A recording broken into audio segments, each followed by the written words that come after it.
మూడో రోజు భారత్ రెండో ఇన్నింగ్స్లో 10 వికెట్ల నష్టానికి 396 పరుగులు చేసింది. ఆ తర్వాత బ్యాటింగ్ దిగిన ఇంగ్లాండ్ జట్టు 13 ఓవర్లాడి 1 వికెట్ నష్టానికి 50 పరుగులు చేసింది. ఇంగ్లాండ్కి ఇంకా 324 పరుగులు చేస్తే గెలుస్తుంది, లేకుంటే ఓడిపోతుంది. ఇది ఇలా ఉంటే రవీంద్ర జడేజా ఈ మ్యాచ్లో చరిత్ర సృష్టించాడు. ఈ మ్యాచ్లో రవీంద్ర జడేజా అరుదైన ఘనతను అందుకున్నాడు. విదేశాల్లో ఓ టెస్టు సిరీస్లో అత్యధిక పరుగులు చేసిన 6వ భారత బ్యాటర్గా నిలిచాడు. ఈ క్రమంలో దిగ్గజ క్రికెటర్ వివిఎస్ లక్ష్మణ్ 23 ఏళ్ల రికార్డును అధిగమించాడు. 2002లో వెస్టిండీస్ టెస్టు సిరీస్లో వివిఎస్ లక్ష్మణ్ 474 పరుగులు చేశాడు.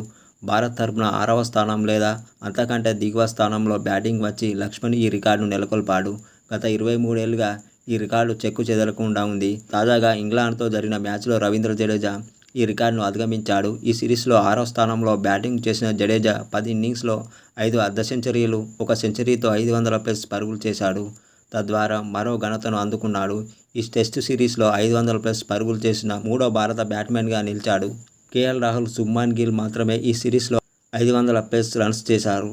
ఒక టెస్టు సిరీస్లో 500+ రన్స్ చేసిన 4వ ఆల్రౌండర్గా చరిత్రకెక్కాడు రవీంద్ర జడేజా.